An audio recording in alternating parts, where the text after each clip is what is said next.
বিদেশ থেকে ফিরলে দেশে। এ কি ভাসুর, ছোট ভাইয়ের বউয়ের হাত ধরে টানতে তোমার লজ্জা করে না? দাদা, আমার বউয়ের হাত ছেড়ে দে বলছি। সেই ছোটবেলা থেকে তোরা দুজন একটা জিনিস নিয়েই গালাগালি করিস। আরে ভাসুর, আমাকে ভেতরে ঢোকাচ্ছ কেন?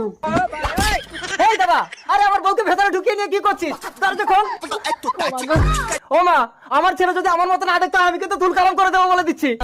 এই চুপ কর, বৌমাকে তো তোর দাদা বিয়ে করে এনেছিল, তুই তার বউ নিয়ে সংসার করবি কেন? ও নতুন বিয়ে করে বউ ফেলে দিয়ে বিদেশে কাজ যাবে কেন? এতদিন পরে এসে আমার বউ না, এই দরজা খোল। কইরা বউ, এ কি বৌমা, তোমার এই অবস্থা কেন? বড় ছেলে কোথায়?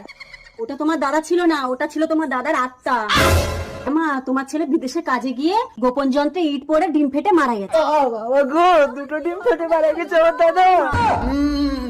ভাই, শুধু মায়ের সম্পত্তি কেন, তুই আমার সবকিছুই ভোগ কর, আমি চললাম। দেখেছো মা, একটা বিধবা বউয়ের গতি করে আমি ভালো করিনি।